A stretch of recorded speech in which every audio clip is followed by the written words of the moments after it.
अस्सलाम वालेकुम स्टूडेंट्स। तो आज हम अपने लेक्चर के बारे में बात करने जा रहे हैं। सबसे पहले आप दुरूद पाक पढ़ लें, उसके बाद हम अपना लेक्चर स्टार्ट करते हैं।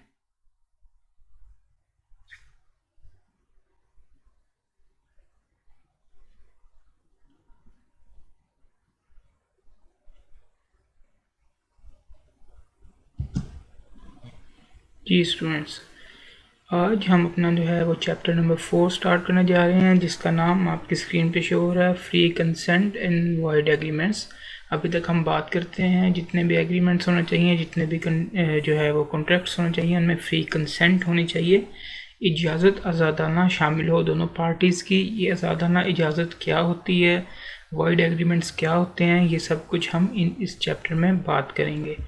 आज जो हम टॉपिक्स कवर करेंगे इस चैप्टर में, उन टॉपिक्स का नाम आपकी स्क्रीन पे शो हो रहा है। हम कोर्शन के बारे में पढ़ेंगे और अनड्यू इन्फ्लुएंस के बारे में पढ़ेंगे। तो बगैर किसी देरी के हम अपना जो है वो लेक्चर आज का स्टार्ट करते हैं। अनड्यू इन्फ्लुएंस और कोर्शन पढ़ने से पहले जो चीज़ समझनी है हमने, वो है कंसेंट। अभी तक हम कंसेंट पढ़ते आए हैं। कंसेंट हमने पढ़ा कि कंसेंट का मतलब इजाज़त होता है। हमने फ्री कंसेंट पढ़ा, हमने फ्री कंसेंट का मतलब पढ़ा आज़ादाना इजाज़त होता है। तो आज ऑफिशियली जो इसकी डेफिनेशन है, हम उसको देखने जा रहे हैं। कंसेंट कंसेंट की डेफिनेशन क्या है? Two or more persons are said to consent when they agree upon the same thing in the same sense. दो या दो से ज़्यादा लोग एक चीज़ पे एग्री हो जाएं एक ही सेंस में, उसको हम कंसेंट कहते हैं। इसकी मैं आपको एक एग्जांपल देता हूँ। मिस्टर ए ने ना मिस्टर बी के फार्म में गया। वहाँ पर उसे एक बड़ा खूबसूरत सा वाइट कलर का एक हॉर्स दिखा। वो हॉर्स उसने देखा, मिस्टर ए के पास आया। उसने कहा, अभी मैं आपका जो हॉर्स है ना वो 10,000 रुपीज़ में ख़रीदना चाहता हूँ। मिस्टर ए ने कहा, जी बिल्कुल ठीक है, मैं आपके ऑफ़र को एक्सेप्ट करता हूँ, मैं आप जो हॉर्स है वो 10,000 में बेचने को तैयार हूँ। वो बड़ा खुश हुआ, उसने 10,000 रुपीज़ उसने दिए। उसने निकाल के एक ब्लैक हॉर्स उसको दे दिया। उसने कहा, ये क्या भाई, मैं तो अभी एक वाइट हॉर्स इतना प्यारा देख के आया हूँ, आप मुझे ये ब्लैक हॉर्स दे रहे हो।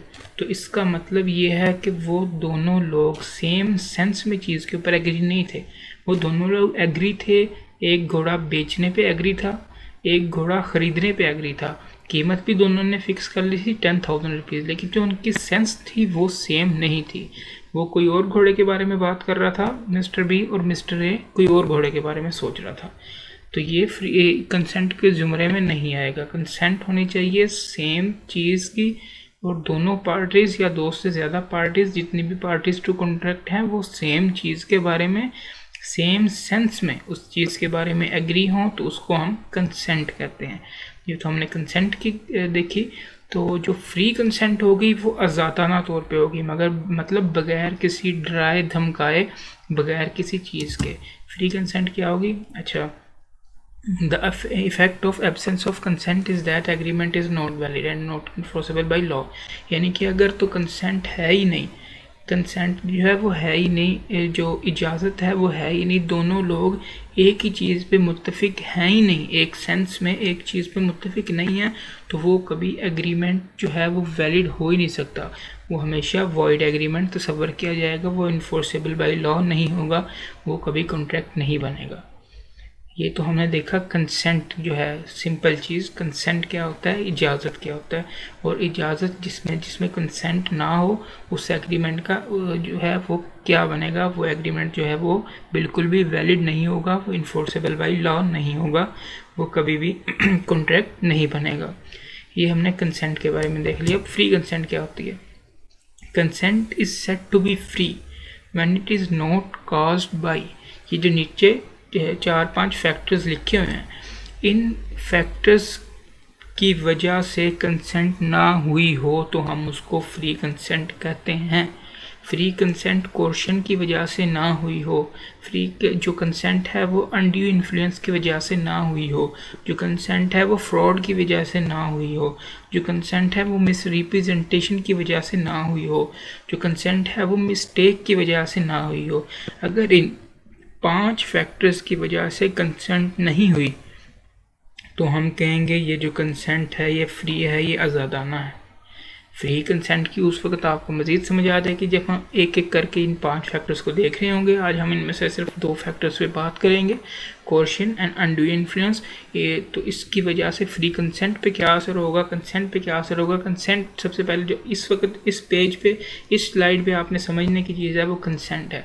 कंसेंट 2 या 2 से ज़्यादा लोग एक ही चीज़ पे एक ही सेंस में जब एग्री नहीं है तो एग्री हो जाएं तो उसको हम कंसेंट कहते हैं, एग्री नहीं होंगे तो उसको कंसेंट नहीं होगी। और कंसेंट के बगैर वाला कंसेंट की एब्सेंस में जो भी एग्रीमेंट होगा वो इन्फोर्सेबल लॉ कभी भी नहीं हो सकता।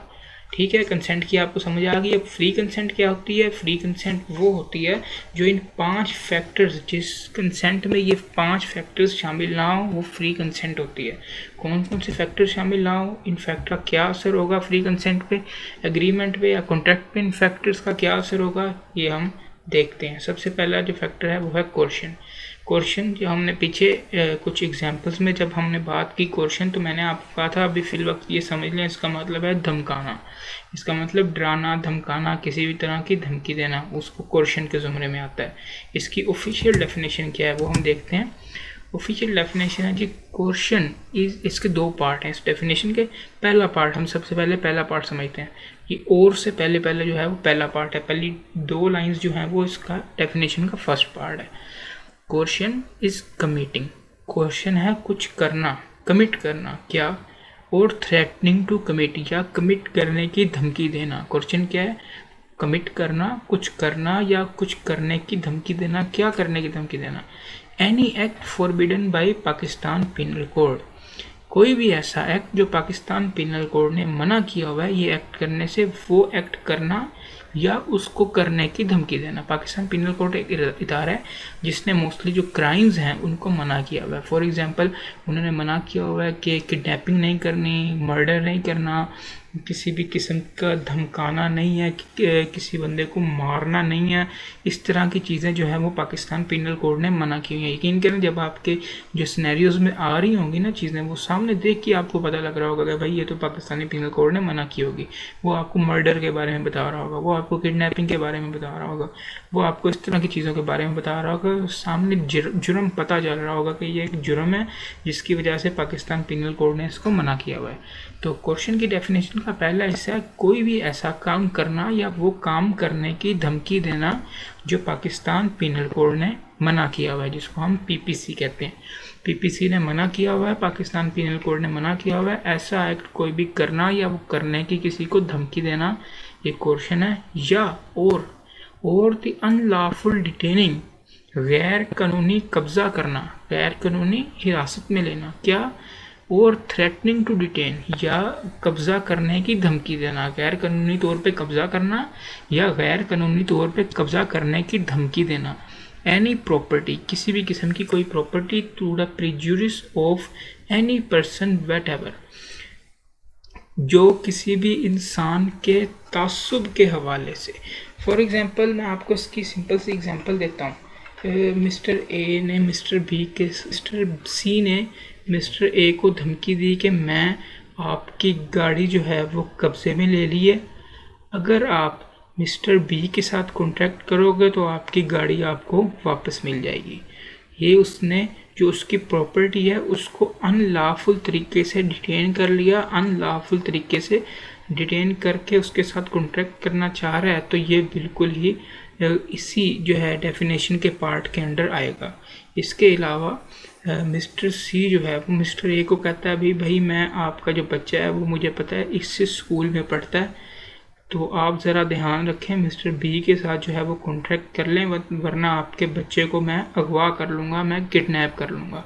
तो वो क्या कर रहा है, वो धमकी दे रहा है, जो है वो धमकी दे रहा है, मैं अनलॉफुली डिटेन करने की इस चीज़ को, उसके बच्चे को धमकी दे रहा है।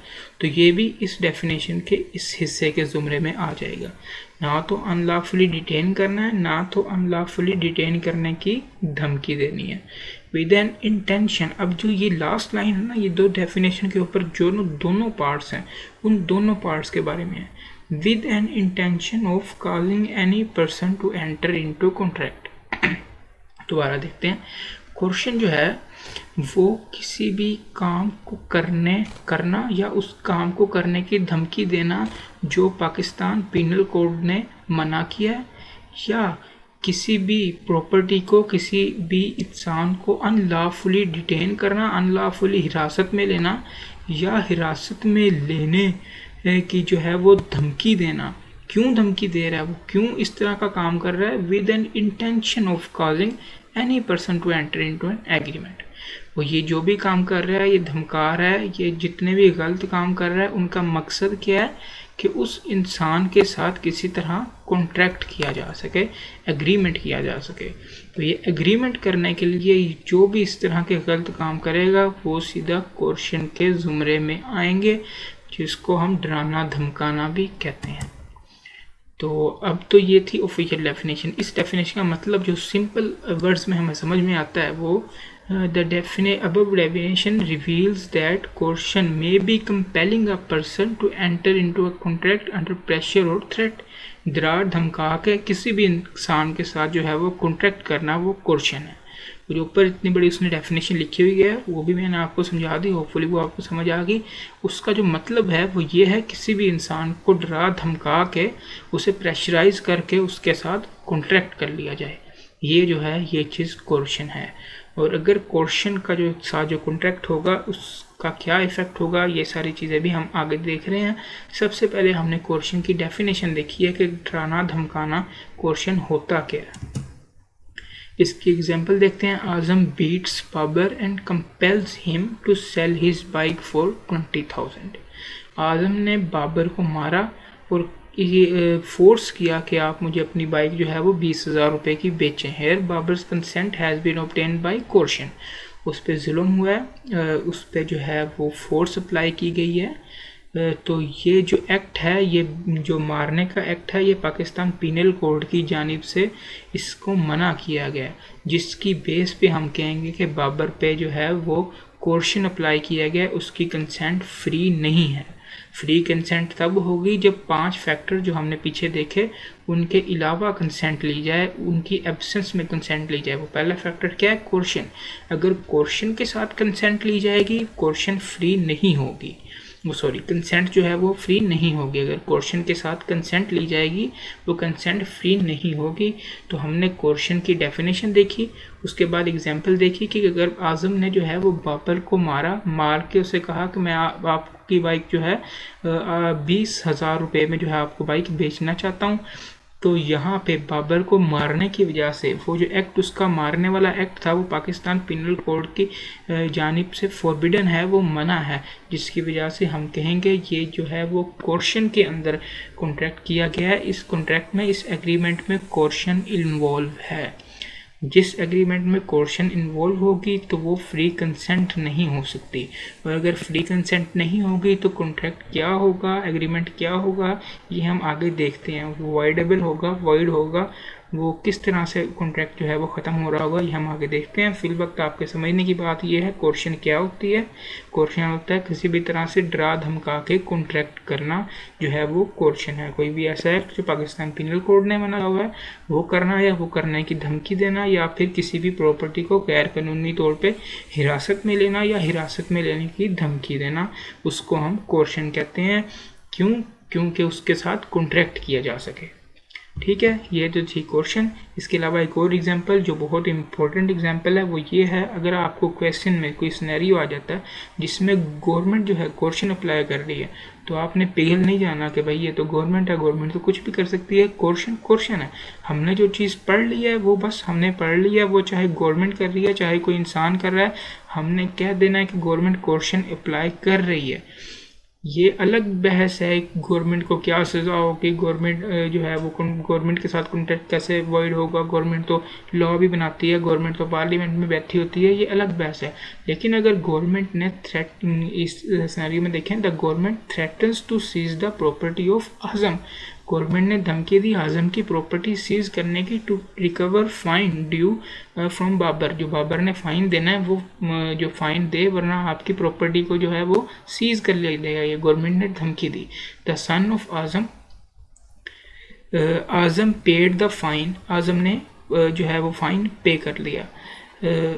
Held that fine was recovered by coercion. तो फाइन जो है वो कोर्शन से रिकवर किया गया, गवर्नमेंट की जानिब से थ्रेट करके कोर्शन से वो जो है वो फाइन रिकवर किया गया। चाहे ये कोर्शन किसी भी तरफ से आए, जो कोर्शन है वो हमने सिर्फ अपना कॉन्सेप्ट बता देना है, इस तरह से कंफ्यूज नहीं हो जाना कि गवर्नमेंट ने कोर्शन किया तो ये तो वैलिड कोर्शन होगी, इससे तो कॉन्ट्रैक्ट पे असर नहीं पड़ना चाहिए। ठीक है, हमने अभी पहले पेज पे सिर्फ क्वेश्चन की डेफिनेशन देखी है और इसकी एक दो एग्जांपल्स देखी हैं कि क्वेश्चन किस तरह से होती है। बिल्कुल सिंपल सी चीज़ है। आगे हम इसकी थोड़ी डिटेल्स पे बात करते हैं। पहला note, it is immaterial whether Pakistan penal code is or is not in force in place where the question is employed. ये जो है ये इमटेरियल है कि जो जहाँ पे ये जो केस है वो कैरी हुआ वहाँ पे पाकिस्तान पिनल कोड अप्लाई होता है कि नहीं होता। जहाँ पे ये केस वकू पजीर हुआ, जहाँ पे ये वाक़या वकू पजीर हुआ, वहाँ पे पाकिस्तान पिनल कोड अप्लाई होता है कि नहीं होता। If the suit is filed in Pakistan, अगर पाकिस्तान में सूट फाइल किया गया the provision of Pakistan penal code shall apply. For example ये कहना क्या जा रहा है, कहना यही जा रहा है अगर चाहे इंग्लैंड में कोई एक्ट हुआ है, अगर चाहे अफ्रीका में कोई एक्ट हुआ है, कोई भी एक्ट किसी भी जगह पे हुआ है, श्रीलंका में हुआ है, इंडिया में हुआ है, कहीं भी एक्ट हुआ है, वो केस आके पाकिस्तान में चल रहा है। For example mister A India गया हुआ था, वहाँ पे जाके मिस्टर बी के साथ उसका कोई मसला हो गया, ठीक है। क्वेश्चन मिस्टर बी ने जो है वो क्वेश्चन अप्लाई करके मिस्टर ए के साथ कॉन्ट्रैक्ट कर लिया। जब पाकिस्तान में आया मिस्टर ए और मिस्टर बी, मिस्टर ए ने जो है वो मिस्टर बी के ऊपर केस कर दिया कि भाई इसने मुझ पे ना जो क्वेश्चन अप्लाई की है, क्वेश्चन के ज़रिए इसने मुझसे कॉन्ट्रैक्ट किया है। केस अदालत में चला गया तो उसने जो है मिस्टर ए ने कुछ बेसिस प्रोवाइड की भी, भाई ये क्वेश्चन है, पाकिस्तान पिनल कोड में लिखा हुआ है कि ये जो है ये क्वेश्चन है, ये अगवा करना क्वेश्चन है, तो मेरे साथ क्वेश्चन अप्लाई हुआ है, इसने मेरा बच्चा जो है वो उसको अगवा किया और मेरे साथ कॉन्ट्रैक्ट किया है। मिस्टर बी कहता है मैं इंडिया से हूँ, ये सारा वाक़या इंडिया का है, इंडिया के जो लॉ है उसमें कहीं पे भी नहीं लिखा हुआ कि किडनैपिंग जो है वो क्वेश्चन है, तो क्या उसको छोड़ दिया जाएगा? बिल्कुल भी नहीं। केस जहाँ मर्जी हुआ है वहाँ के रूल्स जो मर्जी हैं, अगर वो सूट जो है मुकदमा पाकिस्तान में चल रहा है तो उस पर पाकिस्तान पिनल कोड अप्लाई होगा। केस कहीं भी हुआ है, दोबारा से सुने, सिंपल सी बात है, ज़्यादा कम्प्लेक्स बात नहीं है, कहीं पे भी वाक़या हुआ है, लेकिन जो केस है उसकी प्रोसीडिंग अगर पाकिस्तान में हो रही हैं तो उस पर पाकिस्तान पिनल कोड अप्लाई होगा, ना कि जहाँ पे वो वाक़या हुआ उधर के लॉज अप्लाई होंगे। सिमिलरली जो मैंने एग्जांपल दी उसी तरह की बिल्कुल एक एग्जांपल है, Amir on board an England ship पे causes Fakir to enter into a contract by an act amounting to criminal intimidation under Pakistan की पिनल कोड। जो है पाकिस्तान पिनल कोड के अंडर उसको जो है वो क्राइम तस्वुर किया गया, वो इस तरह का एक्ट परफॉर्म करके अमीर ने जो है वो फ़कीर के साथ कॉन्ट्रैक्ट किया। अमीर आफ्टरवर्ड सूज फ़कीर for breach of contract at Karachi. बाद में जो फ़कीर है उसने कॉन्ट्रैक्ट ब्रीच कर दिया, अमीर ने उस पर केस कर दिया। कहाँ पे? कराची में। कराची जो है ऑब्वियसली पाकिस्तान का हिस्सा है। अमीर हैज़ एम्प्लॉयड क्वेश्चन, अमीर ने क्वेश्चन अप्लाई की। Aldous this act is not offence by law of England, अगरचे इंग्लैंड के कानून में इस चीज़ को क्वेश्चन के अंदर नहीं गिना जाता, नहीं माना जाता, उनका लॉ जो भी है उनके लॉ में ये लचक है या नहीं है ये एक अलग डिस्कशन है। लेकिन अगर पाकिस्तान पिनल कोड के लॉ में ये चीज़ मना है तो फिर भाई हम कहेंगे यहाँ पे क्वेश्चन अप्लाई हुआ है और जो है कॉन्ट्रैक्ट वो कॉन्ट्रैक्ट पे जो है वो क्वेश्चन का इफेक्ट पड़ चुका है, जो कंसेंट है वो फ्री नहीं है, फ्री कंसेंट नहीं है। तो जहाँ पे भी कॉन्ट्रैक्ट हुआ इससे बालातर होकर हम सोचेंगे, जहाँ अगर तो पाकिस्तान में मुकदमा कैरी फॉरवर्ड हो रहा है, पाकिस्तान में मुकदमा वो चल रहा है, तो फिर जो है वो पाकिस्तान पिनल कोड उस पर अप्लाई होगा। ये जो है ये फर्स्ट नोट था। उसके बाद second note, the coercion may be exercise from any person and may be directed against any person who is even not a party to contract. जो क्वेश्चन है, जो धमकाना है, डराना धमकाना, वो पार्टीज टू कॉन्ट्रैक्ट की जानिब से भी हो सकता है और किसी थर्ड पर्सन की जानिब से भी हो सकता है। For example mister C mister A की बेटी को अगवा कर लेता है, किडनैप कर लेता है और मिस्टर ए को धमकी देता है कि भाई मैंने आपकी जो डॉटर है उसको किडनैप कर लिया, आप मिस्टर बी के साथ कॉन्टैक्ट करो। कोर्शन किसने की है? थर्ड पार्टी ने, मिस्टर सी ने। कॉन्ट्रैक्टिंग पार्टीज कौन सी हैं? मिस्टर ए और मिस्टर बी कॉन्ट्रैक्टिंग पार्टीज हैं। क्वेश्चन किसने की है? सी ने। किस पे हुई है? उसकी बेटी पे हुई है। उसकी बेटी भी थर्ड पार्टी है। जिस पे वो क्वेश्चन कर रहा है, जिसके ज़रिए वो क्वेश्चन कर रहा है, वो भी थर्ड पार्टी है। जो क्वेश्चन कर रहा है वो भी थर्ड पार्टी है। लेकिन कॉन्ट्रैक्टिंग पार्टीज जो है वो कोई और है। तो इसका मतलब ये नहीं होगा भाई कॉन्ट्रैक्टिंग पार्टीज की तरफ से क्वेश्चन नहीं आई तो फिर भाई फ्री कंसेंट हो जाएगी, बिल्कुल भी नहीं। जो क्वेश्चन है वो क्या तो कॉन्ट्रैक्टिंग पार्टीज की तरफ से आ सकती है या वो थर्ड पार्टी की तरफ से भी आ सकती है। तो ये दो नोट्स हैं जो मैं अपने जहन में रखने हैं, फर्स्ट नोट और ये सेकंड नोट। सेकंड नोट के हम थोड़ी एग्जांपल्स देखते हैं। Amir threatens to kill Salma Basit's daughter. उसने भाई धमकी दी बासित की डॉटर को मारने की, सलमा को मारने की धमकी दी, जो कि बासित की डॉटर है। If Basit refuses to sell his house to him. Amir ने कहा भाई अगर तुम मुझे अपना घर नहीं बेचोगे ना तो मैं तुम्हारी बेटी को मार दूंगा। तो क्वेश्चन किस पे अप्लाई हो रहा है? थर्ड पर्सन पे। मैं थर्ड पर्सन को मारूंगा, तुम्हें नहीं मारूंगा, मैं थर्ड पर्सन को मारूंगा। लेकिन क्वेश्चन ये फिर भी है क्योंकि थर्ड पर्सन की तरफ भी हो सकता है question. Basit agrees to sell his house. Here Basit's consent has been obtained by question. तो Salma is not a party to contract. Salma जो है वो पार्टी टू कॉन्ट्रैक्ट नहीं है, वो तो बासित की जो है वो बेटी है। जो कॉन्ट्रैक्ट है वो अमीर और बासित के दरमियान हो रहा है। तो क्वेश्चन यहाँ पे वैलिड होगा क्योंकि क्वेश्चन जो है वो किसी थर्ड पर्सन की तरफ भी हो सकता है और थर्ड पर्सन की तरफ से भी हो सकता है। जैसे इस केस में Asif threatens to kill Babar if Babar refuses to sell his house to Salman. Contracting parties कौन है? सलमान और बाबर। लेकिन आसिफ धमकी दे रहा है जी बाबर को कि आप सलमान को अपना घर बेचे नहीं तो मैं आपको मार दूंगा। तो जो धमकी देने वाली पार्टी है वो थर्ड पर्सन है। जो क्वेश्चन अप्लाई करने वाली पार्टी है वो थर्ड पर्सन है। कॉन्ट्रैक्टिंग पार्टीज जो है वो और हैं।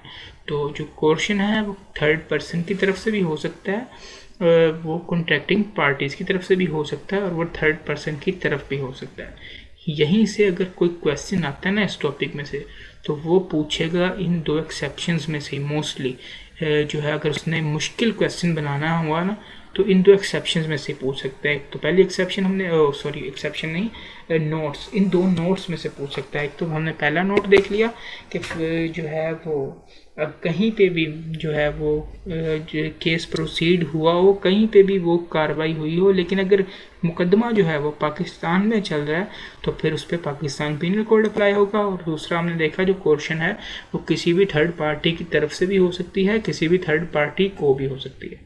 तो हम सिर्फ 3 कंसेप्ट अभी तक देख चुके हैं। हम सबसे पहले क्वेश्चन की डेफिनेशन देख चुके हैं, कंसेंट की डेफिनेशन देख चुके हैं, कंसेंट होती क्या है। उसके बाद हमने देखा फ्री कंसेंट क्या होती है, फ्री कंसेंट किन किन केसेस में नहीं होगी। पहला केस क्या है? क्वेश्चन। अगर क्वेश्चन अप्लाई किया है तो कंसीडर करेंगे कि ये फ्री कंसेंट नहीं है, आज़ादाना जो है वो इजाज़त नहीं है कॉन्ट्रैक्ट करने की। तो हम सबसे पहले क्वेश्चन देख रहे हैं। उसके बाद हमने क्वेश्चन की जो है वो डेफिनेशन देखी। डराना धमकाना किसी भी तरह का वो क्वेश्चन हो सकता है। अगर चाहे वो क्वेश्चन जो है वो अप्लाई किसी थर्ड वर्ल्ड कंट्री में हुई है, कहीं ऐसी कंट्री में जहाँ पे लॉज कोई और हैं लेकिन उसका मुकदमा पाकिस्तान में चलेगा तो उस पर पाकिस्तान पीनल कोड अप्लाई होगा। और इसी तरह से क्वेश्चन जो है वो किसी थर्ड पर्सन की तरफ भी हो सकती है, किसी थर्ड पर्सन की तरफ से भी हो सकती है, वो कॉन्ट्रैक्टिंग पार्टीज़ के बीच भी हो सकती है। ठीक है, तो ये 3 चीज़ें हो गई। अब जो मेन चीज़ जिसका हम इंतज़ार कर रहे थे भाई, क्वेश्चन हम पढ़ी तो जा रहे हैं, काफ़ी देर से हम क्वेश्चन कर रहे हैं, लेकिन फ्री कंसेंट भी कर रहे हैं, लेकिन जो क्वेश्चन है इसका इफ़ेक्ट क्या होगा कॉन्ट्रैक्ट पे। जो क्वेश्चन वाला कॉन्ट्रैक्ट होगा वो वॉइडेबल होगा। वॉइडेबल कॉन्ट्रैक्ट का मैं आपको पहले मतलब समझा चुका हूँ। Agreement is a contract voidable at the option of the party whose consent was so caused by coercion. जिसके ऊपर ये धमकाना, ये जो है जो भी चीज़ क्वेश्चन जो है ये जिस भी तरह से हुआ क्वेश्चन, उसे धमकी दी गई है, उसकी जो है कोई प्रॉपर्टी जो है हिरासत में ले गई है, उसे कोई किसी भी गलत काम के ज़रिए उसको जो है वो इन्फोर्स किया गया है, किसी भी तरह से जो क्वेश्चन हुई है। कल को ये केस जब कोर्ट में जाता है तो कोर्ट कहेगा कि भाई जिस बंदे पे क्वेश्चन हुई है उसकी मर्जी है, चाहे तो ये कॉन्ट्रैक्ट को रिसाइन कर दे, इसको ख़त्म कर दे, चाहे तो इस कॉन्ट्रैक्ट को रखे। तो ये जो मेन चीज़ें याद रखने की, जब आप काफ़ी सारा कॉन्ट्रैक्ट एक्ट का हिस्सा पढ़ चुके होंगे ना, तब आपको मुश्किल हो रही है क्योंकि भाई ये कोर्शन वाला कॉन्ट्रैक्ट था वो वाइडेबल होता था कि वॉइड होता था, वो जो अनड्यू इन्फ्लुएंस वाला कॉन्ट्रैक्ट था वो वाइडेबल होता था कि वॉइड होता था, वो फ्रॉड वाला कॉन्ट्रैक्ट क्या होता था। तो अब जब हम 7 साल पढ़ रहे हैं, इन चीज़ों को आपने ज़हन पे रखना है, अपनी बुक्स पे इन चीज़ों पे निशान लगा देना है। जो भी कोर्शन वाला कॉन्ट्रैक्ट होगा, जिसमें भी कोर्शन अप्लाई हो रही होगी, तो कॉन्ट्रैक्ट जो है वो वॉइडेबल होगा। वॉइडेबल का मतलब जिस पार्टी पे जो जुल्म हो रहा है, जिस पार्टी पे कोर्शन अप्लाई हो रही है, उसकी मर्जी है, चाहे तो इसको जारी रखे, चाहे तो इसको रिसाइन कर दे। अगर तो वो उसको जारी रखेगी तो कॉन्ट्रैक्ट वो वैसे ही बन जाएगा, बिल्कुल वैसे जैसे पीछे से चला आ रहा था, वो वैसे ही कॉन्ट्रैक्ट रहेगा। अगर तो रिसाइन कर देगी तो फिर दोनों पार्टीज ने जितने भी बेनिफिट्स लिए होंगे ना, फॉर एग्जांपल मिस्टर ए ने भी इसको मार मार के जो है वो कोर्शन के ज़रिए अपनी जो बाइक है वो 20,000 रुपये में उसकी बाइक जो है वो ख़रीद ली। अब जब कल में कोर्ट में फैसला गया, मिस्टर बी जो है वो इनोसेंट साबित हुए, उन पर कोर्शन अप्लाई होना साबित हुआ, तो अब मिस्टर बी ने कहा भाई मैं कॉन्ट्रैक्ट को रिसाइन करता हूँ। तो अब मिस्टर बी को जो है वो उसकी बाइक वापस मिलेगी बिल्कुल सही हालत में, और मिस्टर बी जो है वो मिस्टर ए को 10,000 या 20,000 जितने की भी वो बाइक, जितने भी उन्होंने पैसे लिए थे वो उसको वापस करेंगे। तो दोनों पार्टीज टू कॉन्ट्रैक्ट जो हैं, अगर जो है वो कोर्शन अप्लाई हुआ है, उसके बाद कॉन्ट्रैक्ट को जो रिसाइन कर दिया गया है, कॉन्ट्रैक्ट को ख़त्म कर दिया गया है, तो दोनों पार्टीज़ ने जो जो बेनिफिट्स हासिल किए हैं उनको दोनों पार्टीज़ जो हैं वो रिस्टोर करेंगी। बिल्कुल यही चीज़ उसने लिखी हुई है। पहले हम इसके एक एग्जांपल देख लेते हैं। Azam threatens to kill Babar if he does not sell his BMW for ₹1 million to Azam. भाई अगर आप 1 मिलियन की जो है वो आजम को BMW नहीं बेचते तो वो आपको मार देगा। आजम ने ये धमकी दी है बाबर को। Babar contracted to sell his BMW to Azam. उसने कहा ठीक है भाई मैं आपको 1 मिलियन की BMW देता हूँ, और उसने पेमेंट रिसीव कर लिया, receive the payment. Here Babar's consent has been obtained by coercion. यहाँ बाबर की जो कंसेंट है, ऑब्वियसली ये पाकिस्तान पीनल कोड ने जो है ये एक्ट मना किया हुआ है, धमकी देना, मारने की धमकी देना, कत्ल करने की धमकी देना या कत्ल करना, क्योंकि ये एक जुर्म है। sell his BMW to Azam and receive his payment. Here Babar's consent has been obtained by coercion. तो बाबर की कंसेंट जो है वो कोर्शन से obtain की गई है। तो here the contract is voidable. Contract क्या होगा यहाँ पे? voidable होगा at the option of Babar. Babar की मर्जी है, चाहे तो ये कॉन्ट्रैक्ट को जारी रखे, ठीक रखे, चाहे ये कॉन्ट्रैक्ट को ख़त्म कर दे। ठीक है, ये voidable, इसका जो इफेक्ट होगा कोर्शन का वो कॉन्ट्रैक्ट पे ये हो। तो अगर किसी भी कॉन्ट्रैक्ट में, किसी भी एग्रीमेंट में जो है वो फ्री कंसेंट नहीं होगी कोर्शन की वजह से, तो वो एग्रीमेंट जो है वो होगा वॉइडेबल। ठीक है, तो हम शुरू से मैं आप दोबारा एक चीज़ें रिपीट करते हैं। सबसे पहले हमने पढ़ना शुरू किया जी कंसेंट से। हमने कंसेंट की डेफिनेशन पढ़ी। इजाज़त क्या होती है? दो लोग एक ही चीज़ पे एक ही वक्त में जो है वो मुत्तफिक हों तो हम इसको कहते हैं इजाज़त है, ये कंसेंट है। कंसेंट जिसमें नहीं होगी वो तो एग्रीमेंट ही जो है वो बिल्कुल वॉइड होगा, वो एग्रीमेंट ही वॉइड कंसिडर किया जाएगा, वो इन्फोर्सेबल लॉ हुआ ही नहीं। लेकिन अगर फ्री कंसेंट ना हुई, आज़ादाना जो है वो मर्ज़ी शामिल ना हुई, तो क्या होगा? आज़ादाना मर्ज़ी शामिल किन किन केसेस में नहीं होती? फ्री कंसेंट होती क्या? फ्री कंसेंट हर वो कंसेंट फ्री है एक्सेप्ट दीज 5 केसेस। उन 5 केसेस में पहला केस क्या है? कोर्शन। अगर तो कोर्शन अप्लाई हो रही है तो हम तसव्वुर करेंगे कि जो है कंसेंट वो फ्री नहीं है। तो कोर्शन अगर अप्लाई हो रही है और कंसेंट फ्री नहीं है तो कॉन्ट्रैक्ट पे क्या असर होगा? कॉन्ट्रैक्ट जो है वो वॉइडेबल तस्वर किया जाएगा। जिस पार्टी पे कंसेंट जो है कोर्शन अप्लाई हुई है उस पार्टी की मर्जी होगी, चाहे तो वो कॉन्ट्रैक्ट को ख़त्म कर दे, चाहे तो वो कॉन्ट्रैक्ट को जारी रखे। हमने कॉन्ट्रैक्ट जो है कोर्शन, उसकी डेफिनेशन देखी। हमने मेन चीज़ देखी, जो कोर्शन होता है वो डराना धमकाना होता है। कोई भी ऐसे कॉन्ट्रैक्ट, कोई भी ऐसे अमल की धमकी देना, कोई भी ऐसा अमल करना जो पाकिस्तान पीनल कोड ने मना किया हुआ है, यानी कि वो जुर्म है, या फिर उसे अनलॉफुली किसी भी चीज़, उसकी कोई भी प्रॉपर्टी हिरासत में लेने की धमकी देना। क्यों? क्योंकि उसके साथ वो बंदा कॉन्ट्रैक्ट करना चाहता है। इसको हम कोर्शन कहते हैं। उसके बाद हमने कोर्शन की कुछ एग्जांपल्स देखी। कोर्शन किस तरह से हो सकती है? मिस्टर ए मिस्टर बी को मार रहा है कि भाई मैं आपको मार के, उसने उसको प्रेशराइज करके जो है वो उसकी बाइक 20,000 रुपये में ख़रीद ली। उसके बाद हमने 2 जो है इसके नोट्स देखे कि जो क्वेश्चन है, क्वेश्चन का केस कहीं का भी हो, अगर प्रोसीडिंग उस केस की, उसका सूट जो है, उसका मुकदमा जो है वो पाकिस्तान में चल रहा है तो उस पर पाकिस्तान पिनल कोड अप्लाई होगा।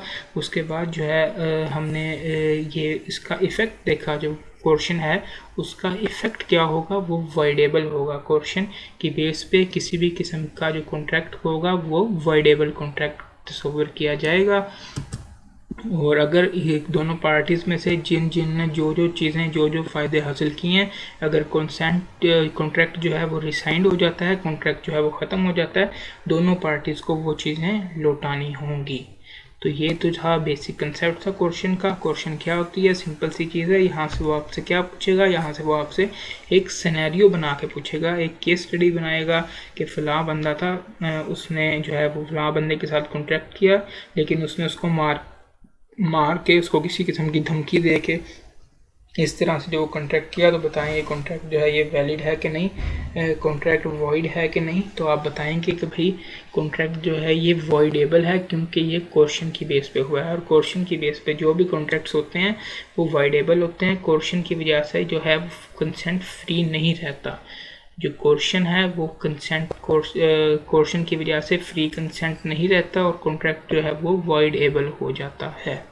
और जो पार्टीज़ जिन्होंने कोई फ़ायदा हासिल किया है, अगर कॉन्ट्रैक्ट वाइडेबल हुआ है और कॉन्ट्रैक्ट जो है जो जिस पे जुल्म हुआ था, जिस पे क्वेश्चन अप्लाई हुआ था, उस पार्टी ने कहा ये कॉन्ट्रैक्ट जो है इसको मैं ख़त्म करना चाहता हूँ, तो फिर जो दोनों पार्टीज़ ने जो भी फ़ायदा हासिल किया है वो फ़ायदा जो है वो दोनों वापस करेंगी एक दूसरे को। ये पूरा कॉन्ट्रैक्ट जो क्वेश्चन है उसका स्टैंडर्ड है। सिंपल सी चीज़ें हैं। आगे हम पास पेपर का क्वेश्चन देखेंगे, आपको वहाँ पे मेन चीज़ में मज़ीद जो है वो चीज़ें क्लियर हो जाएंगी। पहली चीज़ हमने क्वेश्चन देख ली, उसके बाद हम देखते हैं अनड्यू इन्फ्लुएंस। अभी तक जितना क्वेश्चन देखा आप उसको पढ़ लें, कोई चीज़ की समझ नहीं आती आप मुझे मैसेज करके पूछ सकते हैं, नंबर जो है वो डिस्क्रिप्शन में मौजूद है जी। अनड्यू इन्फ्लुएंस, सबसे पहले इन्फ्लुएंस का मतलब क्या होता है? इन्फ्लुएंस का मतलब होता है असर। असर क्या होता है? एक जो है वालिद का अपने बच्चे पे एक असर होता है। आपके अक्सर आपने देखा होगा, आप जो है अपने वालिद साहब जैसे ही घर में आते हैं तो सब लोग मोस्टली जो हैं वो सीधे हो जाते हैं, ज़्यादा डिसिप्लिन हो जाते हैं। ये वालिद का अपने बच्चे के ऊपर जो है ये असर होता है। हम दोस्तों में जिस तरह से बैठे होते हैं उस तरह हम अपने वालिदैन के साथ नहीं बैठ सकते। हम वालिदैन के साथ मोर डिसिप्लिन वे में बैठते हैं as compare to our friends. हम अपने दोस्तों में जिस तरह से बैठते हैं अपने वालिदैन के साथ बिल्कुल उस तरह से नहीं बैठते। अगर आप बहुत ज़्यादा कहते हैं भी मैं अपने वालिदैन के साथ बहुत फ्रैंक हूँ, लेकिन फिर भी दोस्तों और वालिदैन के साथ फिर भी 19-20 का फ़र्क लाजमी होता है। तो ये वालिदैन का जो है ये इन्फ्लुएंस है। और अनड्यू इन्फ्लुएंस वो इन्फ्लुएंस हो जाएगा अगर उस इन्फ्लुएंस का वो गलत फ़ायदा उठाने लग जाएं। फॉर एग्ज़ाम्पल, आप एक घड़ी लेके आते हैं 50,000 रुपये की, एक वॉच लेके आते हैं 50,000 रुपये की, आपने पहनी हुई है। आप जाते हैं, आपके अपने वालिद से मुलाकात होती है, आपके वालिद साहब कहते हैं ये तो घड़ी बड़ी प्यारी है, तो आप इस तरह करो ये घड़ी मुझे जो है ये 10,000 में दे दो। आपने वो 50,000, अब आपके वो वालिद हैं, उन पे आपका एक असर है, तो आप सुकून से आराम से बिल्कुल वो घड़ी उतारते हैं और अपने वालिद साहब को 10,000 रुपीज़ की दे देते हैं। ये अनड्यू इन्फ्लुएंस उन्होंने अपना यूज़ किया। जो 50,000 वाली घड़ी थी वो 20,000 में ले ली। क्वेश्चन में हम क्या देख रहे थे, काम यही हो रहा था। जो ज़्यादा पैसों वाली चीज़ थी वो कम पैसों में, ये कॉन्ट्रैक्ट जो बंदा करना नहीं चाह रहा वो कॉन्ट्रैक्ट कर रहा था, मार के किसी भी तरीके से धमकी दे के, कोई पाकिस्तान पीनल कोड के अगेंस्ट, पाकिस्तान पीनल कोड ने जो चीज़ें मना की हुई हैं, जो फॉरबिड की हुई हैं, उन चीज़ों को यूज़ करके काम वो यही कर रहा था, इस तरह का ही काम कर रहा था। लेकिन इस अनड्यू इन्फ्लुएंस के केस में क्या, कोई मारपीट नहीं हुई, कोई इस तरह का क्वेश्चन, कोई डराना धमकाना नहीं हुआ, लेकिन उसकी जो पोजीशन है, जो पार्टी टू कॉन्ट्रैक्ट है, उसमें से एक पार्टी की पोजीशन ही ऐसी है कि वो जो है दूसरे बंदे की विल को डोमिनेट करेगी। फॉर एग्जांपल, एक स्टूडेंट, एक टीचर है, एक टीचर बैठा हुआ है, एक स्टूडेंट बैठा हुआ है, तो टीचर देखता है स्टूडेंट के पास मोबाइल पड़ा हुआ है, उसने आईफोन लिया हुआ है, यार ये आईफोन कितने रुपए का, आपने कितने का लिया हुआ है? वो कहता है ये मैंने 1.5 लाख रुपए का जो है ये आईफोन लिया है, या मैंने 1 लाख रुपए का आईफोन लिया है। वो कहता है चलो आप मुझे 70,000 में दे दो। अब वो टीचर है, वो बच्चा है, वो उसको पढ़ा रहे हैं, तो वो बच्चा जो है हो सकता है उस वक्त वो जो अपना मोबाइल है वो 70,000 में उनको दे दे। ना तो टीचर ने उसको धमकी दी है, ना टीचर ने उसको कुछ कहा है, सिर्फ उसको जो है वो ऑफ़र की, उसने एक्सेप्ट कर ली। लेकिन उनकी जो पोजीशन थी टीचर की, वो एक डोमिनेटिंग पोजीशन थी, जहाँ पे वो स्टूडेंट की विल को डोमिनेट कर सकती है। तो इस चीज़ को जो है हम वो अनड्यू इन्फ्लुएंस कहते हैं। इसी तरह एक पुलिसमैन जो है, उसने एक मुल्ज़िम की तफ्तीश कर रहा है, उसको हिरासत में लिया हुआ है, उससे पूछताछ कर रहा है, कोई कत्ल हो गया। अभी वो मुजरिम नहीं है, वो मुल्ज़िम है, उस पर इल्ज़ाम है, उसकी तफ्तीश कर रहा है। उसने भी घड़ी पहनी हुई है, तो वो कहता है ये घड़ी कितने की है? वो कहता है 10,000 रुपीज़ की है। वो कहता है लो ये 500 रुपये में मैं आपकी घड़ी आपसे लेता हूँ। अब उनसे मैं वो पुलिस वाले के सामने बैठा हुआ पहले उससे सवाल कर रहा है, वो पहले बड़ा परेशान और तंग है, वो आराम से उसको घड़ी दे देगा। ना तो पुलिस वाले ने उस पर कोई तशद्दुद किया, ना तो इस तरह की कोई उसने बात की, लेकिन वो उसकी पोजीशन इस तरह की थी कि वो जो उसकी विल है, उसकी मर्ज़ी है, उसको डोमिनेट कर पा रहा था। तो इसको हम अनड्यू इन्फ्लुएंस कहते हैं। इसकी हम डेफिनेशन देखते हैं। A contract is said to be induced by undue influence where the relations subsisting between the parties are such that one of the parties is in position to dominate the will of the other। जो भी हमने इधर उर्दू में बातें की हैं बिल्कुल हूबहू वही उसने उठा के अंग्रेजी में इधर लिख दी हैं कि अनड्यू इन्फ्लुएंस ये होती है जब रिलेशनशिप ही दो पार्टीज़ के दरमियान ऐसा हो, इस तरह का रिलेशनशिप हो कि जो एक पार्टी है वो ऑब्वियसली अल्टीमेटली ही वो जो पोजीशन है उसकी वो डोमिनेटिंग पोजीशन हो, और दूसरे की जो मर्ज़ी है उसको वो पोजीशन डोमिनेट कर रही हो to obtain an unfair advantage over the other. लेकिन उसने उसका अनफेयर एडवांटेज उठाया हो, ये नहीं है अभी उसने अगर ये इसका ये मतलब बिल्कुल भी नहीं है अगर स्टूडेंट और टीचर का कॉन्ट्रैक्ट कोई नहीं हो सकता। अनड्यू इन्फ्लुएंस का ये मतलब नहीं है। अगर एक टीचर है, एक स्टूडेंट है, उस स्टूडेंट ने आईफोन लिया 1 लाख रुपए का, टीचर कहता है भाई आप ये 1 लाख रुपए लो और मुझे आईफोन दे दो, तो ये कॉन्ट्रैक्ट बिल्कुल ठीक होगा, बिल्कुल भी अनड्यू इन्फ्लुएंस नहीं हुई। कल को अगर वो स्टूडेंट केस भी करता है अपने टीचर पे, तो वहाँ पे टीचर जाके बताएंगे कि भाई ये इसको मैंने पूरी आज़ादी दी थी, ये फुल फ्री था, ये मुझे चाहे बेचे ना बेचे, जो मैंने रेट लगाया था वो मार्केट रेट था, जितने का इसने ख़रीदा था बिल्कुल मैंने वही रेट लगाया था। तो ये अनड्यू इन्फ्लुएंस बिल्कुल भी नहीं होगी। अनड्यू इन्फ्लुएंस तब होगी जब उसने अनफेयर एडवांटेज उठाया हो। 70,000 की चीज़ 50,000 मिली हो, 1 लाख की चीज़ 70,000 मिली हो, 1.5 लाख की चीज़ 80,000 मिली हो, उसने अनफेयर एडवांटेज उठाया हो, तब हम कहेंगे कि ये अनड्यू इन्फ्लुएंस है। अदरवाइज़ हम उसको अनड्यू इन्फ्लुएंस नहीं कहेंगे। एग्जाम्पल हम देखते हैं। Azim having advance money to his son, उसने अपने सन को जी कोई एडवांस मनी दी हुई है आज़िम ने बाबर को। बाबर ड्यूरिंग हिज माइनॉरिटी, जब वो छोटा था। Upon Babar's coming of age obtains, जब बाबर ने भाई वो एज ऑब्टेन कर ले, जब वो मेजर हो गया। By miss use of parental influence, अपनी जो एक पोजीशन है उसका मिस यूज़ करते हुए। A bond from Babar for a greater amount than the sum due in respect of advances, जितना उसने एडवांस हुआ था उससे ग्रेटर अमाउंट जो है वो बाबर से उसने ले ली। तो आज़म ने यहाँ पे जो है वो अनड्यू इन्फ्लुएंस किया, जितना लोन दिया था उससे ज़्यादा अमाउंट जो है वो बाबर से ले ली, अपना अनड्यू इन्फ्लुएंस यूज़ करते हुए, अपना इन्फ्लुएंस यूज़ करते हुए।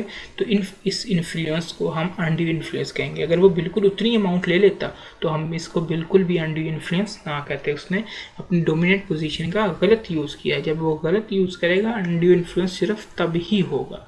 अनड्यू इन्फ्लुएंस का मतलब ही ये है कि मिसयूज़ करना पोजीशन का किसी की विल को डोमिनेट करने के लिए।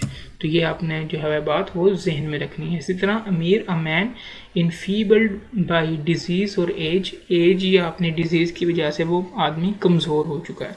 Is induced by Asif's influence, Asif ने उस पर अपना इन्फ्लुएंस यूज़ किया over him as his mental attendant. Asif जो है वो उसका मेंटल अटेंडेंट है, उसने जो है मेडिकल अटेंडेंट है। उसने उसका जो है इन्फ्लुएंस, अपना इन्फ्लुएंस उस पर यूज़ किया।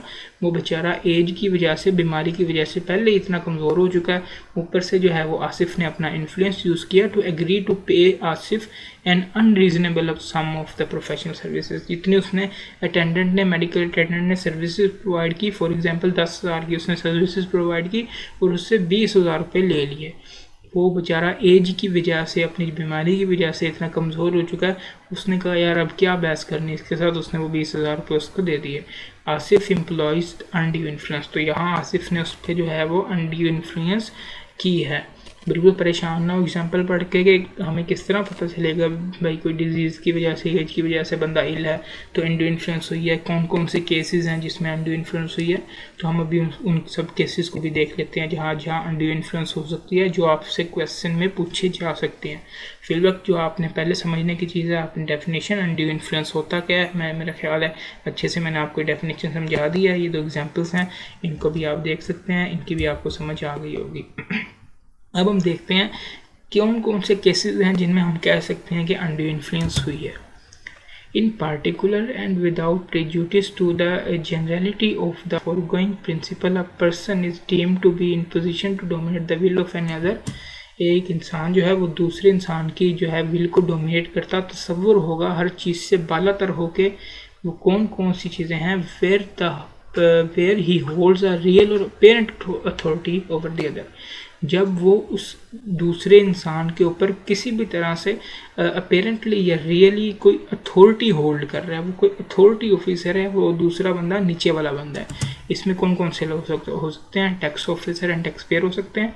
आपको क्वेश्चन में वो टैक्स पेयर और टैक्स ऑफिसर के बारे में पूछ सकता है। भाई टैक्स पेयर है, एक टैक्स ऑफिसर है। टैक्स ऑफिसर जो है वो टैक्स पेयर से टैक्स के बारे में मालूमात ले रहा है, साथ साथ वो कहता है भाई आपकी घड़ी बहुत अच्छी है, इसको मैं ख़रीदना चाहता हूँ, या आपका मोबाइल बहुत अच्छा है, इसको मैं ख़रीदना चाहता हूँ। वो 10,000 रुपये कम कीमत लगाता है, 20,000 रुपये कम कीमत लगाता है और वो उससे ख़रीद लेता है। तो आप बताएंगे कि ये अनड्यू इन्फ्लुएंस के ज़ुमरे में आता है। बिल्कुल इसी तरह police officer and accused being investigated, जो मुलजिम है जिसके बारे में मैंने बात की थी, वो भी बिल्कुल इसी तरह से जो है वो पोजीशन टू डोमिनेट के ज़ुमरे में आता है कि पुलिस ऑफिसर एक बंदे से तफ्तीश कर रहा है, तो वो बंदा पहले ही थोड़ा नीचे झुका हुआ है, तो जब उससे वो कोई चीज़ मांगेगा तो वो मना नहीं कर पाएगा। ऐसे भी हम डोमिनेंट पोजीशन का यूज़ कह सकते हैं, लेकिन बशर्त ये कि उसने अनफेयर एडवांटेज उठाया हो, उसने अपनी पोजीशन को मिसयूज़ किया हो, 10-20 हज़ार रुपये का उसने उससे फ़ायदा उठाया हो, तब हम अनड्यू इन्फ्लुएंस कहेंगे,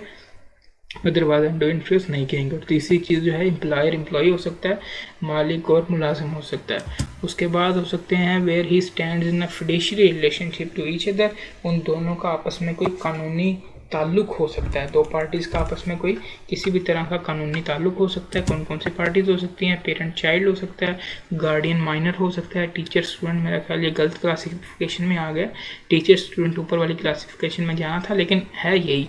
अनड्यू इन्फ्लुएंस टीचर स्टूडेंट के केस में भी हो सकता है, ट्रस्टी एंड बेनिफिशरी के केस में हो सकता है, फियांस एंड फियांसी के केस में हो सकता है। मोस्ट इंपॉर्टेंट पॉइंट जो है वो फियांस एंड फियांसी वाला है। हस्बैंड वाइफ की बात नहीं हो रही यहाँ पे। हस्बैंड जो है वो वाइफ की पोजीशन, जो वाइफ के लिहाज से वो डोमिनेंट पोजीशन में नहीं होता, लेकिन मंगेतर लड़की और मंगेतर लड़का जो होता है वो डोमिनेंट पोजीशन में होता है। जो मंगेतर लड़का होता है वो डोमिनेंट पोजीशन में आता है मंगेतर लड़की से, लेकिन जो हस्बैंड वाइफ है उसमें डोमिनेंट पोजीशन नहीं होती, क्योंकि वो इक्वलिटी होती है। हस्बैंड और वाइफ में इक्वलिटी पे बिलीव करते हैं। तो जो फियांसी एंड फियांस है उसके केस में जो है वो डोमिनेंट इन्फ्लुएंस हो सकता है। उसके अलावा where makes a contract with, सबसे इम्पोर्टेंट जो है वो ये वाला पॉइंट है, where he makes a contract with a person whose mental capacity is temporarily और permanently affected by the reason of age, illness और मेंटल और बॉडीली डिस्ट्रेस।